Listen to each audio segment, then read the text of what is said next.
नमस्कार दोस्तों, स्वागत है एक नए वीडियो में। हम लोग रेलवे विज्ञान में केमिस्ट्री का चैप्टर वाइज वन लाइनर और उस पर आधारित बेस्ट एमसीक्यू देख रहे हैं आदित्य रंजन सर के बुक से। इस बुक में फिजिक्स और बायोलॉजी का पूरा चैप्टर देखा जा चुका है, पूरा वीडियो अपलोड किया गया है। अगर आप नहीं देखे हैं तो प्लेलिस्ट बना हुआ है, जाकर देख सकते हैं। आज चैप्टर 3 में हम देखेंगे परमाणु, आवर्त सारणी एवं रेडियोधर्मिता के बारे में। तो शुरू करते हैं। सबसे पहले परमाणु सिद्धांत के बारे में। क्या है परमाणु सिद्धांत के बारे में? किसी तत्व के सबसे छोटे कण को क्या कहते हैं? किसी तत्व के सबसे छोटे कण को परमाणु कहते हैं। अब परमाणु का सिद्धांत किन दो वैज्ञानिकों ने दिया था? तो डाल्टन तथा बोर ने। क्या है? डाल्टन तथा बोर ने दिया था। किसके सिद्धांत के अनुसार परमाणु अविभाज्य है? विभिन्न तत्वों का द्रव्यमान और रासायनिक गुण जो है अलग होते हैं। तो डाल्टन के परमाणु सिद्धांत के अनुसार था कि परमाणु अविभाज्य है। बाद में भले पता चलता है कि यह विभाज्य है, लेकिन तब उन्होंने दिए थे कि परमाणु अविभाज्य है और विभिन्न तत्वों के द्रव्यमान और रासायनिक गुण जो है वो अलग अलग होते हैं। किसके सिद्धांत के अनुसार परमाणु अदृश्य कण है जिन्हें रासायनिक प्रतिक्रियाओं में बनाया या नष्ट नहीं किया जा सकता है? तो वह डाल्टन का परमाणु सिद्धांत है। कौन सा परमाणु सिद्धांत मुख्यतः रासायनिक संयोजन पर आधारित है? तो डाल्टन का परमाणु सिद्धांत। कौन सा परमाणु सिद्धांत द्रव्यमान संरक्षण पर आधारित है? तो डाल्टन का परमाणु सिद्धांत। किस वैज्ञानिक सिद्धांत ने पदार्थ की प्रकृति के बारे में मूल सिद्धांत दिया है? तो वह है डाल्टन का परमाणु सिद्धांत। अब बोर का परमाणु सिद्धांत क्या था? तो किसका परमाणु सिद्धांत डाल्टन के परमाणु सिद्धांत में संशोधन के रूप में आया था? तब बोर का परमाणु सिद्धांत। बोर के परमाणु सिद्धांत में कक्षाओं को स्थिर क्यों कहा गया? क्योंकि प्रत्येक कक्षा में इलेक्ट्रॉन की ऊर्जा जो है वो निश्चित होती है। क्या होती है? निश्चित होती है। रदरफोर्ड का नाभिकीय सिद्धांत के बारे में जानते हैं। नाभिक की खोज किस वैज्ञानिक ने की? तो रदरफोर्ड ने। क्या है? रदरफोर्ड ने। किस सिद्धांत के अनुसार परमाणु विभाज्य है? परमाणु सूक्ष्म कणों से बना है जिसमें एक नाभिक होता है। परमाणु के नाभिक में न्यूट्रॉन और प्रोटॉन होते हैं और इलेक्ट्रॉन नाभिक के चारों ओर कक्षाओं में घूमते हैं। तो वह रदरफोर्ड के नाभिकीय सिद्धांत। नाभिक के अंदर उपस्थित न्यूट्रॉन और प्रोटॉन को एक साथ क्या कहा जाता है? तो वो न्यूक्लियॉन कहा जाता है। नाभिक के अंदर उपस्थित न्यूट्रॉन और प्रोटॉन को एक साथ क्या कहा जाता है? वो न्यूक्लियॉन कहा जाता है। नाभिक के चारों ओर जिस पथ पर इलेक्ट्रॉन घूमता है उसे क्या कहते हैं? कक्षा कहते हैं। परमाणु की त्रिज्या और नाभिक की त्रिज्या के बीच का कितना अनुपात होता है? तो वो होता है कितना? 1,00,000:1। 1,00,000 जो है वो 1 होता है। परमाणु का संपूर्ण द्रव्यमान उसके किस हिस्से पर होता है? तो वो होता है नाभिक पर। परमाणु का जो संपूर्ण द्रव्यमान होता है उसके नाभिक के हिस्से में होता है। परमाणु का ऊर्जा जो सदैव जो है वो स्थिर रहती है। क्या होती है? स्थिर रहती है। परमाणु के मौलिक कण के बारे में जानते हैं। इलेक्ट्रॉन, प्रोटॉन एवं न्यूट्रॉन कहलाते हैं परमाणु के मौलिक कण। क्या है? परमाणु के मौलिक कण। परमाणु में इलेक्ट्रॉन पर आवेश सदैव ऋणात्मक होता है। -1.6 × 10⁻⁻19 कूलम्ब होता है। इलेक्ट्रॉन को कैसी किरण कहा जाता है? तो कैथोड किरण कहा जाता है। ऋणात्मक आवेश के कारण कहा जाता है। परमाणु में प्रोटॉन पर आवेश सदैव धनात्मक होता है। 1.6 × 10⁻⁻19 कूलम्ब होता है।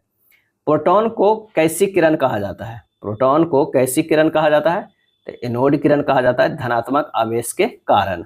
इलेक्ट्रॉन और प्रोटॉन पर आवेश का मान बराबर, लेकिन इलेक्ट्रॉन और प्रोटॉन पर आवेश का मान बराबर लेकिन एक दूसरे के विपरीत होता है। बराबर तो है लेकिन विपरीत है। एक पॉजिटिव है, एक निगेटिव है। सबसे हल्का मौलिक कण कौन सा है? तो इलेक्ट्रॉन है। 9.1 × 10⁻⁻16 ग्राम। इलेक्ट्रॉन की खोज किसने की? तो जे थॉमसन ने। जे थॉमसन ने। प्रोटॉन का द्रव्यमान कितना होता है? 1.672 × 10⁻⁻24 ग्राम या 1.672 × 10⁻⁻27 kg में होता है। प्रोटॉन की खोज किसने की? तो गोल्डस्टीन। कहीं कहीं पे जो है वो रदरफोर्ड भी दिया जाता है। प्रोटॉन की खोज गोल्डस्टीन या रदरफोर्ड, दोनों एक ही ऑप्शन में कभी नहीं दिया रहेगा। न्यूट्रॉन पर कितना आवेश होता है? तो वो 0 होता है। न्यूट्रॉन की खोज किसने की? न्यूट्रॉन की खोज किसने की? तो चैडविक ने। क्या है? चैडविक ने। सबसे भारी मौलिक कण कौन सा है? तो न्यूट्रॉन है। 1.675 × 10⁻⁻24 ग्राम हो जाएगा। कौन सा कण अस्थायी कण है? तो प्रोटॉन जो है वो अस्थायी कण है। कौन सा कण अस्थायी है? तो न्यूट्रॉन और इलेक्ट्रॉन जो है वो क्या है? अस्थायी है। क्या है? अस्थायी है। ध्यान दीजिएगा, अस्थायी कण में सिर्फ प्रोटॉन आएगा और अस्थायी में न्यूट्रॉन और इलेक्ट्रॉन जो है वो दोनों। मौलिक कणों की भेदन शक्ति का क्रम जो है वो सबसे ज्यादा न्यूट्रॉन के, फिर प्रोटॉन के, फिर जो है वो इलेक्ट्रॉन के। कार्बन समस्थानिक C12 के द्रव्यमान 1/12वां भाग कहलाता है AMU, परमाणु द्रव्यमान इकाई कहलाता है। एक AMU बराबर जो होता है 1.66 गुना 10 के पावर माइनस 24 ग्राम। हम किसी भी तत्व का द्रव्यमान कैसे निर्धारित कर सकते हैं? तो इसके C12 संभारिक से तुलना करके, C12 संभारिक से तुलना करके। मौलिक कणों के प्रतिकण के बारे में जानते हैं कि पॉली द्वारा कौन सा कण खोजा गया? तो न्यूट्रिनो N00 आवेशहीन एवं द्रव्यमानहीन कण का। बोसॉन नामक मौलिक कण का नाम किसके नाम पर रखा गया? बोसॉन नामक मौलिक कण तो भारतीय वैज्ञानिक सत्येंद्र नाथ बोस SN बोस के नाम पर रखा गया था बोसॉन नामक मौलिक कण। मेसॉन मूलभूत कण की खोज किसके द्वारा की गई? तो वो है युकावा के द्वारा। मेसॉन मूलभूत कण की खोज की गई युकावा के द्वारा। इलेक्ट्रॉन का प्रतिकण किसे कहते हैं? इलेक्ट्रॉन का प्रतिकण किसे कहते हैं? वो है पॉजिट्रॉन को कहते हैं, पॉजिट्रॉन को। पॉजिट्रॉन प्रतिकण की खोज किसने की है? तो एंडरसन ने खोज की है प्रतिकण को। प्रतिकण मिलकर एक दूसरे को नष्ट कर देते हैं या उदासीन बनाते देते हैं जब प्रतिकण एक दूसरे की ओर बढ़ते हैं। कक्षा या कोष के बारे में जान लेते हैं। नाभि के चारों वृत्ताकार पथ को क्या कहा जाता है? कक्षा या कोष किया जाता है। नाभि के चारों ओर कितनी कक्षाएं होते हैं? तो वो होता है KLMNOPQ 7 कक्षाएं लगभग। और नाभि के चारों ओर कक्षाओं की ऊर्जा सीमा बढ़ता क्रम क्या है? तो सबसे ज्यादा Q का, फिर P का, फिर O का, फिर N का, फिर M का, फिर L का, फिर K का। यानी K से शुरू होता है जो कि कम है और जो आगे बढ़ते जाएगा तो कक्षाओं की ऊर्जा सीमा भी बढ़ता जाएगा। हम किसी कक्षा या कोष को कैसे निरूपित करते हैं? तो N से निरूपित करते हैं। और प्रत्येक कक्षा में घूमने वाले इलेक्ट्रॉनों की अधिकतम संख्या कितनी होती है? 2n², जहां n जो है कक्षा संख्या है। यदि कोई इलेक्ट्रॉन अपनी निश्चित कक्षा में रहकर नाभिक के चारों ओर चक्कर लगा रहे हैं तो उसकी ऊर्जा में कोई परिवर्तन नहीं होता है। यदि कोई इलेक्ट्रॉन अपने नाभिक के निकट की कक्षा से दूर की कक्षा में जाना चाहता है तो वह ऊर्जा प्राप्त करेगा। यदि कोई इलेक्ट्रॉन नाभिक से दूर किसी कक्षा में उसके निकट की कक्षा में आना चाहता है तो वह ऊर्जा का क्या करेगा? त्याग करेगा। चलिए उपकक्षा के बारे में जानते हैं। प्रत्येक कक्षा की भी कई उपकक्षाएं हैं। उपकक्षों को SP DF आदि अक्षरों से क्या किया जाता है? दर्शाया जाता है। उपकक्षा को SP DF आदि अक्षरों से दर्शाया जाता है। कक्षक के बारे में जानते हैं। तो नाभिक के चारों ओर का वह क्षेत्र जहां अधिकतम इलेक्ट्रॉन पाए जाते हैं की संभावना व्यक्त की जाती है कहलाता है कक्षक। और प्रत्येक कक्षा और उप कक्षा में मौजूद कक्षकों की अधिकतम संख्या जो है वो क्या होती है? निश्चित होती है। वो क्या होता है जो प्रत्येक कक्षा या उप कक्षा में मौजूद इलेक्ट्रॉनों की अधिकतम संख्या का आधा होता है? तो कक्षकों की अधिकतम संख्या। जैसे उप कक्षा है और ये कक्षकों की संख्या है। यहाँ पर देख रहे हैं S बराबर 2 है तो 2 जो है वो कक्षकों की संख्या एक ही में हो जाएगा, क्योंकि यहाँ पर जो है 2 यहाँ पर एक पॉजिटिव और एक निगेटिव बन के एक ही में फुल कर रहा है। P जो है वो 6 है, इसमें यहाँ पर जो है 3 कक्षा है और तीनों में जो इलेक्ट्रॉन भरा हुआ एक ऊपर नीचे करके ये भरा हुआ। D में 10 है तो इसी तरह 5 कक्षा होगा। F में 14 है तो ये जो है वो 7 होगा। नेक्स्ट देखते हैं वह घटना जिसमें विभिन्न परमाणुओं के कक्षकों में ऊर्जाओं के संयोजन के कारण अणु में नए कक्षकों की ऊर्जा बराबर हो जाती है कहलाती है संकरण। sp sp2 sp3। यहाँ पर संकृत कक्षकों की संख्या अगर 2 है तो sp है, संकरण जो है sp है, आकृति रेखीय होगा 180 डिग्री होगा। अगर 3 है spp तो sp² होगा, त्रिकोणीय होगा 120 डिग्री जो है इसका कोण होगा। 4 है spp तो sp3 हो जाएगा, त्रिकोणीय पिरामिड बनेगा 109.28 डिग्री बनेगा। अगर हाइब्रिडाइजेशन की बात करें तो sp कौन कौन है? Example BH2 BeCl2 CO2 C2H2। sp2 की बात करें तो BF3 BCl3 CH3 C2H4 जो है sp2 में आता है। और sp3 की बात करें तो CH4 C2H6 CCl4 NH4 हो जाता है। इलेक्ट्रॉनिक्स विन्यास की बात करते हैं।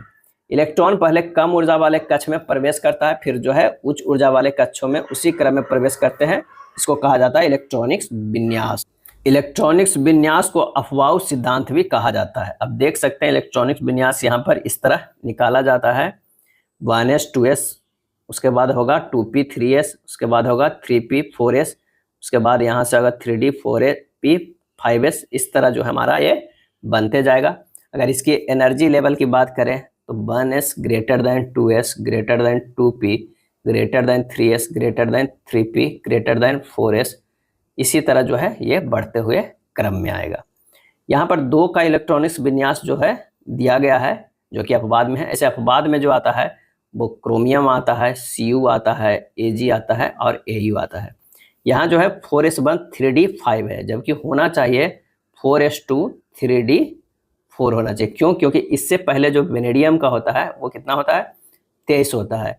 इसका देखें 2 8 11 11 2, इसको लिख सकते हैं 1s2 2s2 2p6 3s2 3p6 4s2 3d कितना 3। तो यहाँ पर होना चाहिए 4s2 तो है ये, अगला जो होगा क्रोमियम का वो क्या होगा 3d4 होना चाहिए। क्या है अगला जो होना चाहिए वो 3d4 होना चाहिए, लेकिन 4 ना होके ये क्या हो जा रहा है, ये 5 हो जा रहा है। ऐसा इसलिए हो रहा है कि डी में जो होता है वो कितना है 5 है कक्ष, 1 2 3 4 5 हमारे पास जो है उपकक्षा है। यहाँ पर एक एक इलेक्ट्रॉन जो है वो क्या फील होगा, जो मोर स्टेबल होगा। क्या होगा, मोर स्टेबल होगा अगर इसे फील करते कितना D4 1 2 3 4 1 2 3 4, ये 4 जो है इससे ज़्यादा ये स्टेबल ये हो जा रहा है, तो हमारा जो हो जाए इसलिए अपवाद हो रहा है। क्रोमियम में, कॉपर में भी यही देखिए पहले 10 भर जा रहा है यानी 2 2 भर जा रहा है, तब ये S का 1 रहेगा, एक ही रहेगा। S वाला जो है वो D में जाके वो पहले स्टेबल बनाएगा। इसलिए जो हमारा ये 3 जो है अब 4 अपवाद है, Cr Cu Ag और Au। अब आइए देखते हैं संयोजी एवं कोर इलेक्ट्रॉन के बारे में। किसी परमाणु की सबसे बाहरी कक्षा, किसी जो है परमाणु का सबसे बाहरी कक्षा में मौजूद इलेक्ट्रॉनों की कुल संख्या कहलाती है संयोजी इलेक्ट्रॉन। क्या है, संयोजी इलेक्ट्रॉन। सबसे बाहरी कक्षा के अंदर की कक्षाओं में मौजूद इलेक्ट्रॉनों की संख्या कहलाती है कोर इलेक्ट्रॉन। क्या है, कोर इलेक्ट्रॉन। संयोजी इलेक्ट्रॉनों की संख्या की सीमा 1 से 8 तक होती है। हीलियम गैस को छोड़कर अक्रिय गैसों की बाहरी कक्षा में कितने इलेक्ट्रॉन होते हैं, तो 8 इलेक्ट्रॉन होते हैं। हीलियम गैस की सबसे बाहरी कक्षा में कितने इलेक्ट्रॉन होते हैं, तो केवल 2 इलेक्ट्रॉन होते हैं। किसी भी रासायनिक प्रतिक्रिया में किस प्रकार के इलेक्ट्रॉन भाग लेते हैं, तो संयोजी इलेक्ट्रॉन जो है वो भाग लेते हैं। संयोजी इलेक्ट्रॉन में कोर इलेक्ट्रॉनों की तुलना में जो है अधिक ऊर्जा होती है, इसलिए ये भाग लेता है। किसी तत्व के परमाणु की संयोजकता निर्धारित होती है संयोजी इलेक्ट्रॉनों की संख्या में। किसी गैस को छोड़कर अक्रिय गैसों में शून्य संयोजी इलेक्ट्रॉन होते हैं, हीलियम गैस। NH3 में नाइट्रोजन की संयोजकता क्या है, तो वो है 3 है। क्या है, 3 है। अब आइए जानते हैं क्वांटम संख्या के बारे में। वह संख्या जो किसी परमाणु के नीचे कोषों की संख्या बताती है कहलाती है क्वांटम संख्या। क्या है, क्वांटम संख्या। क्वांटम संख्या कितने प्रकार की होती है, तो 4 प्रकार की होती है। N, L, M और S होती है, 4 प्रकार के। वह क्वांटम संख्या जो किसी परमाणु में कोषों या कक्षों की संख्या और उसके आकार को बताती है क्या कहलाती है, प्रमुख क्वांटम संख्या कहलाती है, N कहते हैं। वह क्वांटम संख्या जो किसी परमाणु के नीचे उपकोषों उपकक्षा की संख्या और उसके आकार को बताती है कहलाती है अजीमुथल क्वांटम संख्या, यानी L कहलाती है। अजीमुथल क्वांटम संख्या को किससे दर्शाया जाता है, तो L से। वह क्वांटम संख्या जो किसी परमाणु के नीचे कोष कक्षा या उपकोष उपकक्षा की स्थिति बताती है कहलाती है चुंबकीय क्वांटम संख्या, यानी M। क्या है, M कहलाती है। चुंबकीय क्वांटम संख्या किससे दर्शाया गया है, तो M से। और वह क्वांटम संख्या जो किसी कक्षा या उपकक्षा में इलेक्ट्रॉन के स्पिन को वर्णन करती है कहलाती है स्पिन क्वांटम संख्या, S होता है। अगला है परमाणु संख्या या परमाणु क्रमांक Z के बारे में। किसी परमाणु के नाभिक में उपस्थित प्रोटॉनों की कुल संख्या उस परमाणु की परमाणु संख्या Z कहलाती है। परमाणु संख्या की खोज किसने की, तो हेनरी मोसले ने किया था। हेनरी मोसले ने। परमाणु क्रमांक सदैव 1 जो होता है वो पूर्णांक होता है। अब आते हैं परमाणु द्रव्यमान के बारे में। तो किसी परमाणु के नाभिक में मौजूद प्रोटॉन और न्यूट्रॉन की कुल संख्या का योग कहलाता है उस परमाणु का द्रव्यमान कहलाता है। यानी अगर द्रव्यमान है तो प्रोटॉन प्लस न्यूट्रॉन होगा। क्या होगा, प्रोटॉन प्लस न्यूट्रॉन होगा। या इसे कह सकते हैं क्या है, Z प्लस N होना है। यानी ये जो है परमाणु क्रमांक प्लस जो है न्यूट्रॉन की संख्या जो है बराबर हो, जोड़ देंगे तो ये हो जाएगा क्या है, परमाणु द्रव्यमान। यानी यहाँ से न्यूट्रॉन की संख्या निकालना है तो A माइनस Z करना होगा। अगर दिया हुआ है क्या है, N दिया हुआ है Na यानी सोडियम, इसका Z जो होता है 11 होता है, A होता है 23 होता है। तो यहाँ से निकल जाएगा N बराबर कितना हो जाएगा, 23 माइनस 11 बराबर हो जाएगा क्या होगा, 12। 12 जो हमारा न्यूट्रॉन की संख्या हो जाएगा। अगला है समस्थानिक के बारे में। एक ही तत्व के वे परमाणु जिनकी परमाणु संख्या समान लेकिन द्रव्यमान संख्या भिन्न होती है, अर्थात प्रोटॉन की संख्या समान होती है, कहलाते हैं समस्थानिक। क्या है, समस्थानिक। समस्थानिकों के परमाणु द्रव्यमान में अंतर किसके कारण होता है? तो न्यूट्रॉनों की संख्या में अंतर के कारण होता है। समस्थानिक के बीच मुख्यतः समानता होता है, प्रोटॉन की समान संख्या होती है। जीवाश्मों की आयु ज्ञात करने के लिए किसके समस्थानिकों का उपयोग किया जाता है? तो कार्बन का C14 समस्थानिकों का उपयोग किया जाता है। परमाणु रिएक्टर में ईंधन के रूप में किस तत्व का उपयोग किया जाता है? तो यूरेनियम का समस्थानिक यानी U235 का। घेघा रोग को पता लगाने के लिए किस तत्व का उपयोग किया जाता है थायराइड ग्रंथि गतिविधि परीक्षण में? तो आयोडीन के समस्थानिक I131। एनीमिया रक्ताल्पता का पता लगाने के लिए किस तत्व का उपयोग किया जाता है? तो आयरन के समस्थानिक Fe26 को। किस तत्व का उपयोग ट्यूमर को पता लगाने में किया जाता है? आर्सेनिक के समस्थानिक As74 को। कैंसर के उपचार के लिए किस तत्व का उपयोग किया जाता है? तो कोबाल्ट का एक रासायनिक समस्थानिक है, कोबाल्ट का एक समस्थानिक CO16 का। कौन से समस्थानिक गामा किरणें उत्सर्जित करती है? तो कोबाल्ट के समस्थानिक CO60 जो है वो गामा किरणें उत्सर्जित करती है। रक्त का थक्का जमने का पता लगाने के लिए किस तत्व का उपयोग किया जाता है? तो सोडियम के समस्थानिक Na24। एनीमिया एवं तपेदिक टीबी की जांच आयरन के समस्थानिक Fe59 से किया जाता है। रक्त विकारों को रोकने के लिए किस समस्थानिकों को चिकित्सीय उपयोग किया जाता है? तो फास्फोरस P32 को। ल्यूकेमिया के उपचार के लिए समस्थानिक उपयोग फास्फोरस P32। त्वचा रोगों के उपचार हेतु प्रयुक्त रेडियो समस्थानिक रेडियो फास्फोरस P32। जीवाश्म मृत जानवरों या पौधे के आयु ज्ञात करने के लिए किसका उपयोग किया जाता है? तो कार्बन डेटिंग का किया जाता है। किस तत्व के समस्थानिक सबसे अधिक होता है? तो पोलोनियम के जो है सबसे अधिक होता है, 42 होता है। किसी नाभिक में न्यूट्रॉनों की संख्या बदलने में समस्थानिकों पर क्या प्रभाव पड़ेगा? तत्व का समस्थानिक जो है वो बदल जाएगा। किसी नाभिक में प्रोटॉनों की संख्या बदलने पर समस्थानिक पर क्या पड़ेगा? तो समस्थानिक पर कोई प्रभाव नहीं पड़ेगा। समस्थानिक का परमाणु द्रव्यमान विभिन्न होते हैं, लेकिन रासायनिक गुण जो है वो क्या होते हैं? समान होते हैं।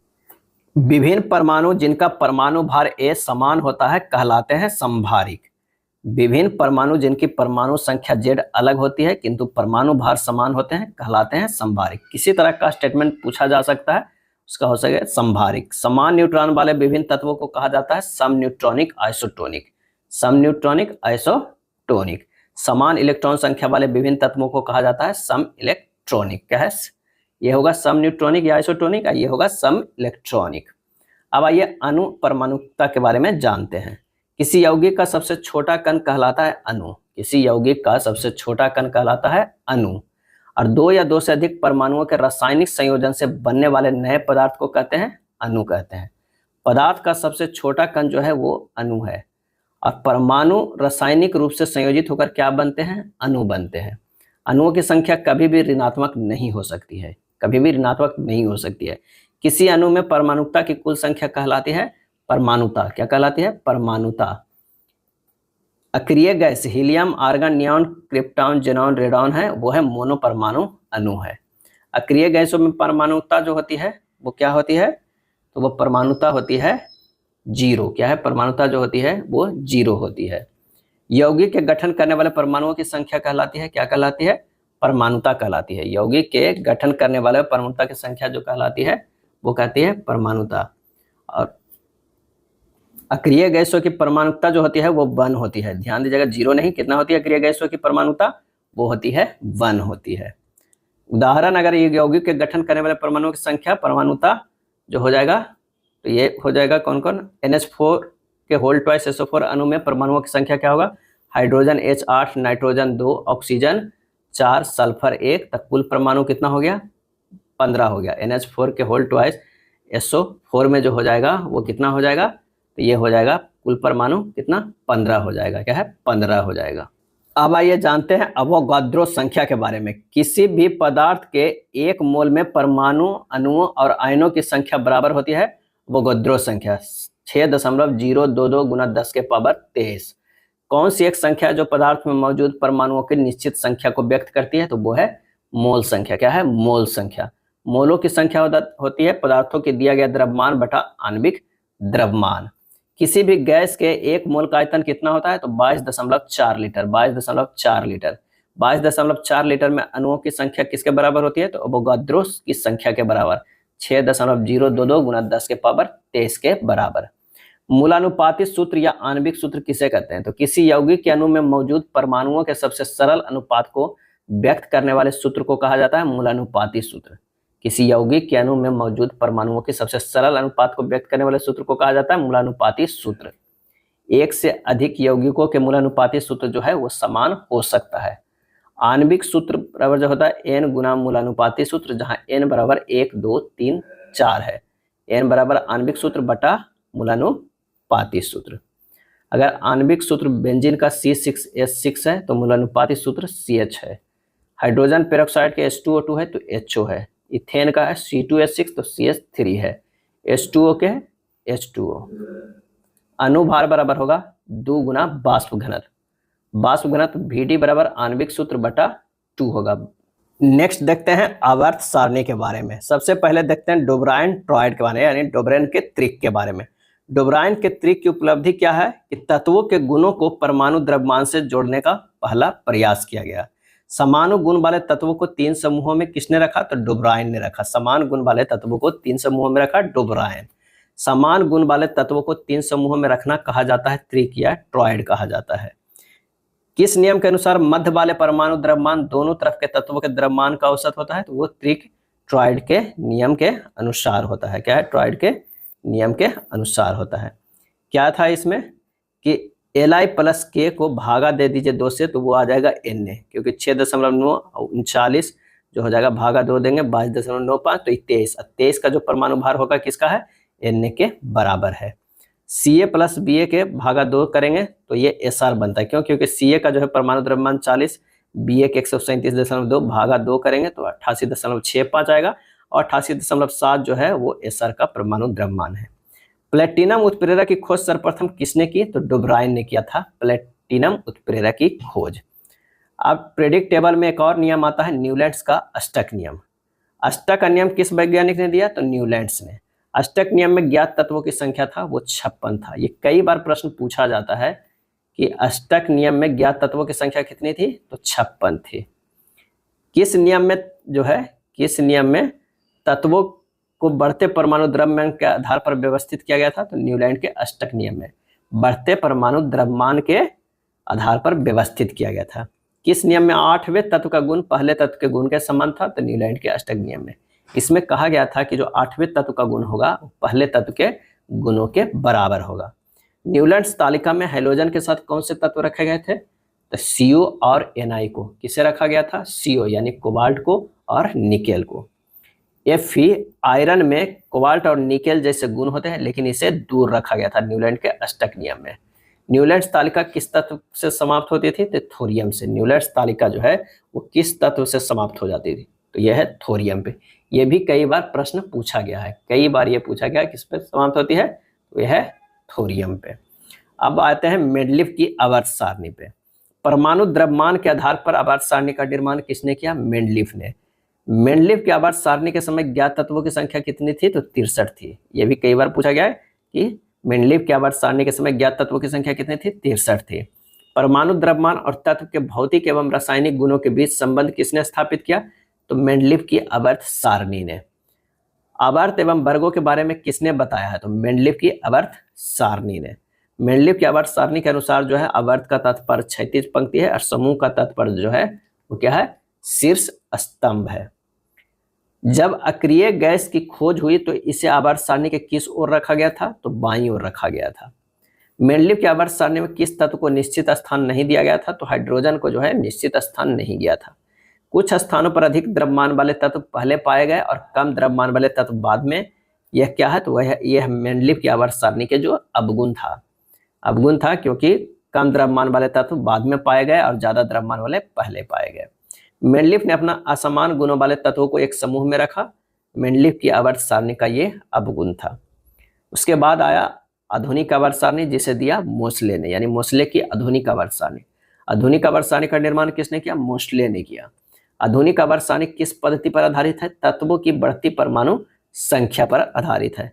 आधुनिक आवर्त सारणी किस पद्धति पर? तो नाभिक में आवेशों की बढ़ती संख्या पर है। आधुनिक आवर्त सारणी में आवर्तों की संख्या कितनी है? तो 7 आवर्त है और 18 वर्ग है। किसी आवर्त में तत्वों की संख्या कैसे रखी जाती है? क्रमागत परमाणु क्रमांक के आधार पर। आवर्त सारणी में वर्गों की संख्या कितनी है? 18 है। आधुनिक आवर्त सारणी में ब्लॉकों की संख्या कितनी है? तो 4 ब्लॉक है। कितनी? तो उसमें जो है वो 4 ब्लॉक है। ब्लॉकों को वर्गीकरण किस आधार पर आधारित है? तो इलेक्ट्रॉनिक्स विन्यास पे।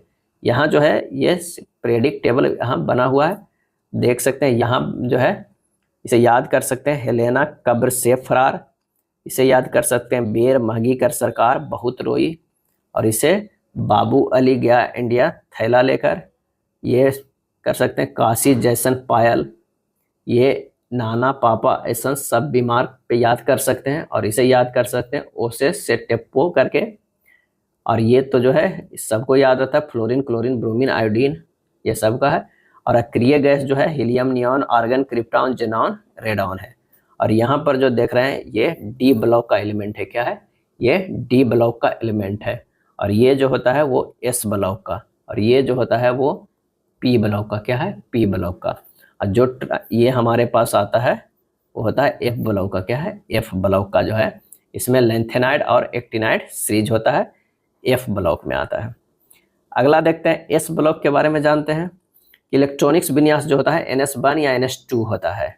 और अगर एस ब्लॉक का अंतिम तत्व किस उपकोष में जाता है? एस उपकोष में जाता है। समूह 1 किस प्रकार के तत्व मौजूद है? तो क्षारीय धातु तत्व मौजूद है। समूह 2A जो है किस प्रकार के तत्व मौजूद है? तो क्षारीय मृदा धातु है। अगर पी ब्लॉक की बात करते हैं तो इलेक्ट्रॉनिक्स विन्यास NS2 NP1 से 6 जाता है। पी ब्लॉक अंतिम इलेक्ट्रॉन किस उपकोष में जाता है? तो पी उपकोष में जाता है। पी ब्लॉक में कितने वर्ग हैं? तो 6 वर्ग है। वर्ग 6 से वर्ग जो है वो 13 तक है। डी ब्लॉक की बात करते हैं तो अंतिम इलेक्ट्रॉन किस उपकोष में जाता है? तो डी उपकोष में जाता है। डी ब्लॉक के सभी तत्व कहलाते हैं धातु, और डी ब्लॉक तत्वों को और कहा जाता है संक्रमण तत्व। क्या है? संक्रमण तत्व कहा जाता है। एक ब्लॉक की अगर हम बात करते हैं तो कौन से तत्वों को आंतरिक संक्रमण तत्व भी कहा जाता है? एफ ब्लॉक को। एफ ब्लॉक तत्वों को विभाजित किया गया है लेंथेनाइड और एक्टिनाइड में। लेंथेनाइड श्रृंखला में कितने तत्व मौजूद हैं? तो 15 हैं। एक्टिनाइड श्रृंखला में कितने तत्व मौजूद हैं? तो 14 है। लेंथेनाइड में 15, एक्टिनाइड में 14। रेडियोधर्मी तत्व किस श्रृंखला में उपस्थित होते हैं? तो लेंथेनाइड श्रृंखला में। अगर समूह 1A की बात किया जाए तो एस ब्लॉक के समूह 1A में केवल अधातु मौजूद है, हाइड्रोजन। समूह जो है वो क्या है? 1A को और क्या कहा जाता है? तो क्षार धातु समूह कहा जाता है। समूह 1A के तत्वों को मिट्टी के तेल में क्यों डुबा कर रखा जाता है? क्योंकि इस समूह के तत्व अतिक्रियाशील होते हैं, जो खुले वातावरण में हवा और पानी से जो है अभिक्रिया करते हैं। अब आते हैं हाइड्रोजन के बारे में। यह अधातु है, इसमें जो है न्यूट्रॉन नहीं होते हैं। क्या होते हैं? न्यूट्रॉन नहीं होते हैं, वो है हाइड्रोजन। यह कौन सा धातु है जिसमें न्यूट्रॉन नहीं होते हैं? तो हाइड्रोजन। कौन सी सबसे हल्की गैस है? तो हाइड्रोजन, H2। हाइड्रोजन का इलेक्ट्रॉनिक विन्यास किसके समान है? तो क्षार धातुओं के समान है। कौन सा धातु सबसे हल्की होती है? तो Li, लिथियम। किस तत्व के चाकू से काटा जा सकता है? तो सोडियम Na। उच्च बसीय अम्ल का सोडियम लवण क्या होता है? साबुन या डिटर्जेंट होता है। जब साबुन डिटर्जेंट आदि को पानी में घोला जाता है तो इससे पानी का सतही तनाव कम हो जाता है, जिससे कपड़े आसानी से साफ हो जाते हैं। सफाई और कपड़े धोने के लिए किसका उपयोग किया जाता है? तो कठोर साबुन का किया जाता है। जो मुख्यतः तेल पशु वसा नारियल तेल आदि से बनता है, कठोर साबुन है। सौंदर्य प्रसाधनों एवं शेविंग साबुन के रूप में कौन से साबुन का उपयोग किया जाता है? तो मृदु साबुन का किया जाता है। साबुन झाग नहीं बनाता है, कठोर जल D2O में। डिटर्जेंट आसानी से झाग बनाता है, कठोर जल D2O में। वसा युक्त अम्ल कार्बोक्जिलिक अम्ल के सोडियम लवण को क्या कहते हैं? तो कोमल साबुन कहते हैं। वसा युक्त अम्ल कार्बोक्जिलिक अम्ल के पोटेशियम लवण को क्या कहते हैं? कठोर साबुन कहते हैं। साबुन के कौन कौन से जो है वो भाग हैं? तो हाइड्रोफिलिक सिर और हाइड्रोफोबिक पूंछ। साबुन के कौन कौन से भाग हैं? तो हाइड्रोफिलिक और हाइड्रोफोबिक। कौन सी धातु हथेली पर रखने पर पिघल जाती है? तो पोटेशियम को अगर हथेली पर रखेगा तो वो पिघल जाएगा। पोटेशियम किसका एक घटक है? तो गन पाउडर का, KNO3 का। समूह सेकेंड A के बारे में जानते हैं कि क्षारीय मृदा धातु किस समूह के तत्वों को कहते हैं? तो समूह सेकेंड A को। धातुओं के किस समूह का सिक्का धातु समूह भी कहा जाता है? तो क्षारीय पृथ्वी धातु को। जब Ca की अभिक्रिया जल के साथ होती है तो यह जल के साथ अतिक्रियाशीलता होकर हाइड्रोजन गैस उत्पन्न करता है। कौन सा जल साबुन के साथ झाग उत्पन्न नहीं करता है? तो वो है कठोर जल। कौन सा जल पीने का जल नहीं है? तो वो है कठोर जल। कौन सी कठोरता Ca तथा Mg के कार्बोनेट और बाइकार्बोनेट के कारण होती है? तो वो है अस्थायी कठोरता। Ca तथा Mg के बाइकार्बोनेट होगा CaSCO3 के होल ट्वाइस MgSCO3 के होल ट्वाइस। अस्थायी कठोरता को दूर करने के लिए किस विधि का प्रयोग किया जाता है? तो बाष्पीकरण विधि का प्रयोग किया जाता है। कौन सी कठोरता कैल्शियम और मैग्नीशियम के क्लोराइड तथा सल्फेट के कारण होती है? तो वो है अस्थायी कठोरता। अस्थायी कठोरता को दूर करने के लिए किस विधि का प्रयोग किया जाता है? तो आसवन विधि का। क्या है? आसवन विधि का। अगर डी ब्लॉक के तत्व की अगर हम बात किया जाए तो होता है डी ब्लॉक तत्व का संचालन का क्रम जो है Au जो है वो सोना ग्रेटर देन Ag चांदी, उसके बाद जो होगा वो Cu कॉपर का होता है। क्या है? कॉपर का होता है। डी ब्लॉक के तत्व का लचीलापन क्रम जो है Au सोना greater than Ag greater than Cu होता है। किस धातु की चालकता सबसे अधिक होती है? तो Ag चांदी की होती है। तन्यता और आघात वर्धनता के क्रम में Au सोना के ज्यादा है, उसके बाद चांदी के, उसके बाद कॉपर के, उसके बाद जो है वो लोहा के होता है। पी ब्लॉक हैलोजन के गुण के बारे में जानते हैं। क्लोरीन का क्या उपयोग है? तो ब्लीचिंग एजेंट के रूप में। CaOCl Cl ब्लीचिंग पाउडर का फार्मूला है। CaOH के whole twice plus Cl2 CaOCl Cl plus H2O बनता है। फूलों को ऑक्सीकरण करना, उन्हें रंगहीन बनाना। टंकी के पानी को शुद्ध करने के लिए क्लोरीन का उपयोग किया जाता है। सिल्वर ब्रोमाइड AgBr का क्या उपयोग है? तो फोटोग्राफी में। घेघा रोग के उपचार में किसका प्रयोग किया जाता है? तो आयोडीन को किया जाता है। समुद्री शैवाल लेमिनेरिया से क्या प्राप्त होता है? तो आयोडीन प्राप्त होता है। सिल्वर आयोडाइड AgI का क्या उपयोग होता है? तो कृत्रिम बारिश के लिए। क्या है? कृत्रिम बारिश के लिए। अब आइए जानते हैं अक्रिय गैस के बारे में जो वर्ग 8 में है। किस समूह की संयोजकता शून्य है? तो वो है अक्रिय गैस की संयोजकता जो है शून्य है। वायुमंडल में अक्रिय गैस का कितना प्रतिशत मौजूद है? तो केवल 1% मौजूद है। अक्रिय गैस है एकल परमाणु। क्या है? इसका परमाणु जो है परमाणु 1 होता है। किस समूह की इलेक्ट्रॉन बंधुता शून्य होती है? तो अक्रिय गैस की। किस समूह की आयनीकरण क्षमता सर्वाधिक होती है? तो अक्रिय गैस की। क्या है? अक्रिय गैस की। किस समूह की इलेक्ट्रॉन नकारात्मक सर्वाधिक है? तो वो है अक्रिय गैस की। अक्रिय गैस की संयोजकता कितनी होती है? तो शून्य होती है। आधुनिक आवर्त सारणी में हीलियम की क्या विशेषता है? तो यह S ब्लॉक का सदस्य है, परंतु निष्क्रिय होने के कारण इसे P ब्लॉक में रखा गया है। आधुनिक आवर्त सारणी में हीलियम की क्या विशेषता है? तो इसकी सबसे बाहरी कक्षा में केवल 2 इलेक्ट्रॉन है। अन्य सभी अक्रिय गैसों की सबसे बाहरी कक्षा में 8 इलेक्ट्रॉन है। आधुनिक आवर्त सारणी में हीलियम की क्या विशेषता है? तो इसका क्वथनांक बिंदु सभी गैसों से में सबसे कम है। किस गैस का क्वथनांक बिंदु सबसे कम है? तो वो है हीलियम का। हीलियम गैस का उपयोग गोताखोर द्वारा प्रयोग किए जाने वाले ऑक्सीजन सिलेंडर, अस्पताल में कृत्रिम सांस में ऑक्सीजन के साथ, हवाई जहाज के टायर में जो है वो हीलियम गैस का उपयोग किया जाता है। अब आते हैं नियॉन के बारे में जानते हैं। नियॉन का उपयोग डिस्चार्ज ट्यूब में इंडिकेटर के बल में किया जाता है। नियॉन सूचक बोर्ड को गुलाबी रंग देता है। सूचक बोर्ड को गुलाबी रंग जो है वो देता है। कौन सी अक्रिय गैस जो है वो वायुमंडल में सबसे अधिक पाई जाती है? तो आर्गन पाई जाती है। 0.93% पाई जाती है। कितना? 0.93%। बल्ब ट्यूबलाइट में किस गैस का प्रयोग किया जाता है? तो ये प्रयोग किया जाता है आर्गन का। फोटोग्राफी और लेजर बनाने के लिए किस गैस का उपयोग किया जाता है? तो क्रिप्टॉन का, Kr का। किस गैस का स्ट्रेंजर गैस भी कहा जाता है? तो जेनॉन को जो है स्ट्रेंजर गैस कहा जाता है। सबसे भारी गैसीय तत्व कौन सा है? तो वो है रेडॉन, Rn। धातुओं में न्यूनतम गलनांक बिंदु किसका होता है? तो पारा का होता है। क्या है? Hg का होता है। तत्वों के आवर्ती गुण जो होता है क्या होता है? तो जब हम किसी आवर्त में बाएं से दाएं जाते हैं तो परमाणु का आकार जो है, आयतन, त्रिज्या, ये सब घट जाता है। परमाणु आकार, आयतन, त्रिज्या जो है वो घट जाता है। कहाँ? बाएं से दाएं जाते हैं तब, यानी इधर से इधर जाते हैं तो परमाणु का आकार, आयतन, त्रिज्या ये सब जो है वो घट जाती है। जब हम किसी तत्व में ऊपर से नीचे की ओर आते हैं तो परमाणु का आकार, आयतन, त्रिज्या बढ़ जाती है। यानी जब हम नीचे आते हैं तो क्या होता है? आकार, आयतन और त्रिज्या बढ़ जाती है। आकार के क्रम की बात करें तो Al greater than Al+1 greater than Al+2, O-2 greater than O-1 greater than O होता है। सबसे बड़ी परमाणु त्रिज्या किस तत्व की है? सबसे बड़ी परमाणु त्रिज्या तो फ्रांसियस Fr का। सबसे छोटी परमाणु त्रिज्या किस तत्व की है? तो हाइड्रोजन की। क्या है? हाइड्रोजन की है। किसी परमाणु के सबसे बाहरी कक्षा में एक इलेक्ट्रॉन को हटाने में खर्च होने वाली ऊर्जा को आयन विभव ऊर्जा या एंथैल्पी कमी कहा जाता है। आयन क्षमता की बात करते हैं तो जब हम किसी आवर्त में बाएं से दाएं जाते हैं तो आयन विभव ऊर्जा, एंथैल्पी जो है वो बढ़ जाती है।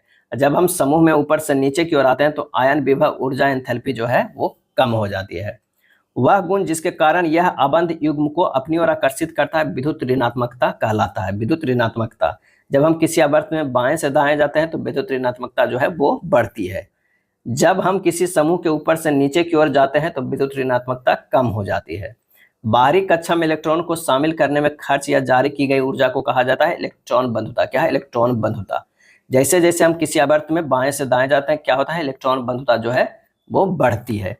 जैसे ही हम एक समूह में ऊपर से नीचे की ओर जाते हैं तो क्या होता है? इलेक्ट्रॉन बंधुता जो है वो कम हो जाती है। आयनीकरण की बात करते हैं। आयनीकरण क्षमता तो अधिकतम अक्रिय गैस हीलियम में, न्यूनतम जो होता है फ्रांसियम में, Fr में। अगर इलेक्ट्रॉन नकारात्मकता की बात करें तो अधिकतम फ्लोरीन में और न्यूनतम सीजियम में होता है।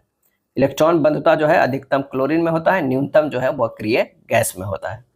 आवर्त सारणी में बाएं से दाएं जाने पर घटने वाले जो गुण है वो है धात्विक गुण। विद्युत सकारात्मक इलेक्ट्रॉन को वापस लेने की क्षमता है जो ये घट जाता है।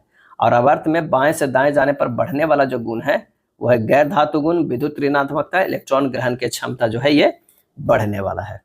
अब आइए जानते हैं रेडियोधर्मिता के बारे में।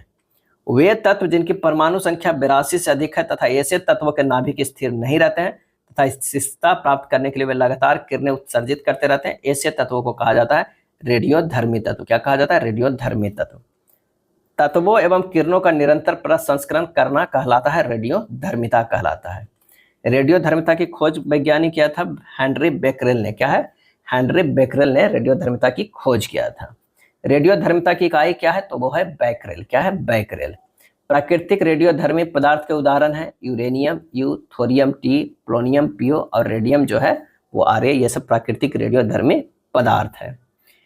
रेडियम और पोलोनियम रेडियोधर्मी तत्व की खोज मैडम क्यूरी और उसके पति सर पियरे क्यूरी ने की है। मैडम क्यूरी और उसके पति सर पियरे क्यूरी को नोबेल पुरस्कार कब दिया गया था? तो 1903 में किया गया था। मैडम क्यूरी के फैमिली में 5 लोगों को नोबेल पुरस्कार मिला है। कितने लोगों को मिला है? 5 लोगों को मिला है। कृत्रिम रेडियोधर्मिता की खोज किसने की? तो मैडम क्यूरी की बेटी आयरी क्यूरी और उनके पति जो है एफ जूलियट ने की थी। क्या थे? मैडम क्यूरी की बेटी आयरी क्यूरी और उनके पति एफ जूलियट ने की थी। रेडियोधर्मी विकिरण को मापने के लिए किस उपकरण का उपयोग किया जाता है? तो Geiger Muller counter. Geiger Muller counter. रेडियोधर्मी पदार्थ अर्थात सभी विकिरण उत्सर्जित करने के बाद सीसा पीवी 282 में बदल जाते हैं। रेडियोधर्मी नाभिक अस्थायी क्यों होते हैं? तो इनके अंदर जो है न्यूट्रॉन की संख्या अधिक होती है। रेडियोधर्मिता की एसआई इकाई क्या होता है? बेकरेल होता है। बेकरेल। 1 क्यूरी बराबर 3.7 गुना 10 के पावर 10 विघटन पर सेकंड। 1 क्यूरी बराबर 3.7 गुना 10 के पावर 10 विघटन पर सेकंड। 1 रदरफोर्ड बराबर होता है 10 विघटन पर सेकंड। 1 रदरफोर्ड बराबर 10 विघटन पर सेकंड। 1 बेकरेल बराबर 1 विघटन जो है वो पर सेकंड होता है। अगर अल्फा कणों के आविष्कार कौन है? अल्फा कणों के आविष्कारक कौन है? तो हेनरी बेकरेल है।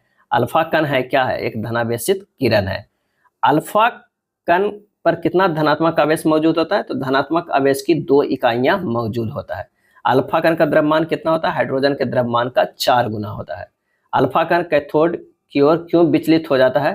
क्योंकि धनावेशित होने के कारण। अल्फा कण का वेग कितना होता है? प्रकाश की गति का 1/10वां भाग होता है। 1/10वां भाग। बीटा कण की खोज किसने की थी? रदरफोर्ड ने। बीटा कण की खोज रदरफोर्ड ने की थी। बीटा कण जो है पर किस प्रकार का आवेश उपस्थित होता है? तो ऋणात्मक। बीटा कण पर कितना ऋणात्मक आवेश मौजूद होता है? 1 इकाई ऋणात्मक आवेश होता है। बीटा कण का द्रव्यमान कितना होता है? हाइड्रोजन के द्रव्यमान के 1/3 होता है। बीटा कण के उत्सर्जन को क्या कहते हैं? इलेक्ट्रॉन का प्रवाह कहते हैं। बीटा कण को कैथोड किरण भी कहा जाता है। कैथोड किरण भी कहा जाता है। बीटा कण का वेग क्या होता है? प्रकाश की गति का 1/10वां भाग होता है। गामा किरण की खोज किसने की? तो बिलार्ड ने की। क्या है? बिलार्ड ने। गामा किरण की खोज बिलार्ड ने। गामा किरण भी एक बहुत कम तरंग दैर्ध्य वाली विद्युत चुंबकीय तरंग होती है। गामा किरण पर आवेश कितना होता है? तो यह उदासीन होता है। इस पर कोई आवेश जो है नहीं होता है। गामा किरण का वेग कितना होता है? प्रकाश के वेग के बराबर होता है। गामा किरणों को फोटोग्राफिक प्लेटों पर क्या प्रभाव पड़ता है? तो फोटोग्राफिक प्लेटों पर इनका प्रभाव सबसे कम होता है। गामा किरणें पर विद्युत क्षेत्र का क्या प्रभाव पड़ता है? इस पर कोई प्रभाव नहीं पड़ता है। गामा किरणें की प्रकृति कैसी होती है? तो अनुप्रस्थ तरंग की तरह होती है। गामा किरणें की प्रकृति जो है अनुप्रस्थ तरंग की होती है। ये देखिए काफी इंपॉर्टेंट है। आवृत्ति का क्रम है जो gamma greater than beta greater than alpha होता है। अगर बात करते हैं ऊर्जा के क्रम तो gamma greater than beta greater than alpha होता है। आयनीकरण संभावित सीमा का क्रम alpha greater than beta greater than gamma होता है। भेदन शक्ति alpha greater than beta greater than gamma होता है। फोटोग्राफी प्लेट को प्रभाव का क्रम alpha greater than beta greater than gamma होता है। तो ये हमारा सब कुछ जो है एक जगह लिखा हुआ है। यहाँ पर भेदन शक्ति का क्रम जो दिया है alpha greater than beta greater than gamma, ये गलत दिया हुआ है। ये गामा की भेदन क्षमता ज्यादा होता है, उसके बाद बीटा का होता है, उसके बाद अल्फा का होता है। तो ये ध्यान रखिएगा, भेदन शक्ति जो है सबसे ज्यादा अल्फा का होता है, किसका होता है, गामा का होता है। सबसे ज्यादा जो भेदन क्षमता होता है वो गामा का है। समूह विस्थापन नियम किसके द्वारा दिया गया है, तो प्रोफेसर सैंडी और फैजान के द्वारा दिया गया है। जब एक रेडियोधर्मी पदार्थ की किरण अल्फा उत्सर्जित होती है तब परमाणु संख्या में 2 से घट जाती है, परमाणु द्रव्यमान 4 से घट जाती है। आवर्त सारणी में परिणामी तत्व मूल तत्व से 2 श्रेणियां जो है पीछे चला जाता है। और ये होता है अल्फा कण के क्षय के बाद लेड पीबी का निर्माण होता है। देखिए ये 84 से 82 आ गया, ये 2014 से कितना आ गया, 210, 214 से 210 हो गया। यानी यहाँ पर जो हम देख रहे हैं कि वो घट रहा है, ये -2 और ये 1 है और ये हो जाएगा -4, इससे ये घट रहा है। तो आंसर हमारा हो जाएगा पीओ से पीबी। जब किसी रेडियोधर्मी पदार्थ में बीटा कण उत्सर्जित होता है तो परमाणु क्रमांक 1 बढ़ जाता है, परमाणु द्रव्यमान जो है अपरिवर्तित रहता है। आवर्त सारणी में परिणामी तत्व मूल तत्व से एक समूह आगे क्यों चला जाएगा, जब एक रेडियो सक्रिय पदार्थ से बीटा किरण उत्सर्जित होगा। अब यहाँ देखिए 6-14 से ये हो गया 7-14 हो गया, यानी एक जो है वो आगे चला जाता है बीटा किरण से निकलने के कारण। यदि किसी रेडियोधर्मी पदार्थ से एक अल्फा किरण या 2 बीटा किरणें उत्सर्जित होती है तो समस्थानिक हमें प्राप्त होता है। एक अल्फा किरण या 2 बीटा किरणें उत्सर्जित होते हैं तो समस्थानिक प्राप्त होते हैं। चलिए उदाहरण में क्या आप देख सकते हैं कि C235 जो है उससे एक अल्फा निकल रहा है, X 231 हो गया है और -2 बीटा होगा तो गामा 231, तो 92 तो सेम आ गया। यानी हमारा जो है परमाणु क्रमांक जो है वो सेम है, परमाणु द्रव्यमान जो है वो क्या है, भिन्न है। तो हमारा हो जाएगा समस्थानिक, क्या है, समस्थानिक हो जाएगा। रेडियोधर्मी पदार्थ का अर्ध जीवन यानी हाफ लाइफ के बारे में जानते हैं। किसी रेडियोधर्मी पदार्थ को अपने द्रव्यमान का आधा होने में लगने वाले समय को कहा जाता है अर्ध जीवन। अगर मान लिया कि कोई एक भाग है, इसे आधा होने में लगेगा, उसी को कहते हैं हाफ लाइफ। क्या है, हाफ लाइफ कहते हैं, अर्ध जीवन कहते हैं। अर्ध जीवन किस पर निर्भर नहीं करता है, रेडियोधर्मी पदार्थ का प्रारंभिक द्रव्यमान पर, यह द्रव्यमान पर निर्भर नहीं करता है। अर्ध जीवन किस पर निर्भर नहीं करता है, तो तापमान पर भी नहीं करता है। किन पदार्थों में उत्तेजित करने का गुण होता है, तो रेडियोधर्मी पदार्थ में होता है। किन पदार्थों से प्रभावित फोटोफिल्म प्रभावित होता है, तो रेडियोधर्मी पदार्थ से। अब आइए जानते हैं नाभिकीय संलयन के बारे में। जब 2 हल्के नाभिक मिलकर एक भारी नाभिक बनाते हैं तो इस प्रक्रिया को कहते हैं नाभिकीय संलयन। क्या कहते हैं, नाभिकीय संलयन। अगर इसे इंग्लिश में बात किया जाए तो ये हुआ फ्यूजन। क्या हुआ, फ्यूजन। और एक होता है फिजन। क्या है, फिजन। ये जो है वो विखंडन है, विखंडन है। और ये है संलयन। क्या है, संलयन। संलयन मतलब 2 हल्के नाभिक मिलकर एक भारी नाभिक बनना। अब विखंडन में है कि 2 भारी नाभिक जो है वो टूटना, एक या भारी नाभिक जो है वो 2 हल्के नाभिक में टूटना। किस प्रक्रिया में भारी मात्रा में उष्मा ऊर्जा निकलती है, तो नाभिकीय संलयन में ज्यादा ऊर्जा निकलती है अकॉर्डिंग टू विखंडन। सूर्य एवं तारों में ऊर्जा का स्रोत क्या है, तो नाभिकीय संलयन है। परमाणु संलयन का उत्पाद क्या होता है, हीलियम बनता है। किस वैज्ञानिक के अनुसार सूर्य के अंदर कार्बन नाइट्रोजन चक्र चलता है, तो हंस बेथे द्वारा 1938 में दिया गया है कि सूर्य के अंदर कार्बन नाइट्रोजन चक्र चलता है। हाइड्रोजन बम का निर्माण का सिद्धांत किस पर आधारित है, तो अनियंत्रित नाभिकीय संलयन प्रतिक्रिया द्वारा। हाइड्रोजन बम का आविष्कार किसने किया था, 1952 ईस्वी में एडवर्ड टेलर ने, जो अमेरिका के हैं। कौन सा बम हाइड्रोजन के समस्थानिक ड्यूटेरियम H2 या D2 और ट्रेटियम H3 या T3 के परमाणु संलयन से बनता है, तो वो है हाइड्रोजन बम। अब जानते हैं नाभिकीय विखंडन यानी फ्यूजन के बारे में। जब एक भारी नाभिक विभाजित होकर 2 हल्के नाभिक में बनता है तो इसमें भारी मात्रा में ऊर्जा निकलती है, नाभिकीय विखंडन कहलाता है। जब एक भारी नाभिक विभाजित होकर 2 हल्के नाभिक बनाता है तो इस प्रक्रिया को कहते हैं नाभिकीय विखंडन। कौन से कण नाभिकीय विखंडन की प्रक्रिया को निरंतर जारी रखता है, तो वो है न्यूट्रॉन। परमाणु बम किसका उदाहरण है, अनियंत्रित श्रृंखला प्रतिक्रिया का है। किस अभिक्रिया द्वारा परमाणु बम बनता है, तो बनता है अनियंत्रित नाभिकीय विखंडन अभिक्रिया के द्वारा बनता है। नाभिकीय विखंडन के सिद्धांत पर बने विस्फोट को क्या कहा जाता है? तो परमाणु बम कहा जाता है। परमाणु बम बनाने के लिए क्या आवश्यक है? तो यूरेनियम 235 और प्लूटोनियम 249। हिरोशिमा पर गिराया गया परमाणु बम किस रेडियो एक्टिव तत्व से बना हुआ था? तो वो यूरेनियम, क्या है? Uranium U-235। और इसका नाम भी रखा गया था, वो क्या रखा गया था? लिटिल बॉय, क्या है? Little boy. और नागासाकी पर गिराया गया परमाणु बम किस रेडियो एक्टिव तत्व का बना था? तब प्लूटोनियम का था, इसे नाम रखा गया था फैंटमैन, क्या है? फैंटमैन। ये गिराया गया था 6 अगस्त 1945 को। ये गिराया गया था 9 अगस्त 1945 ईस्वी को। ये 6 अगस्त, ये 9 अगस्त को। साइक्लोट्रॉन का उपयोग क्या है? साइक्लोट्रॉन का उपयोग क्या है? तो प्रोटॉन और अल्फा कणों को तेज करने के लिए किया गया है। परमाणु बम बनाने के लिए किसका प्रयोग प्रायः किया जाता है? तो यूरेनियम 235, प्लूटोनियम 239 जैसे भारी परमाणु को। किस प्रकार के यूरेनियम को संवर्धित यूरेनियम कहा जाता है? तो जिस यूरेनियम में यूरेनियम 235 की मात्रा अधिक हो उसे संवर्धित यूरेनियम कहा जाता है। यूरेनियम 235 के नाभिक का विखंडन कैसे होता है? तो धीमे न्यूट्रॉन के टकराव के कारण होता है।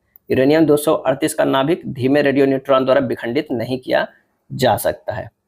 परमाणु बम बनाने के लिए यूरेनियम 238 की तुलना में यूरेनियम 235 अधिक उपयोगी क्यों है? क्योंकि यूरेनियम 238 धीमी गति के रेडियो न्यूट्रॉन द्वारा विखंडन नहीं हो सकता है।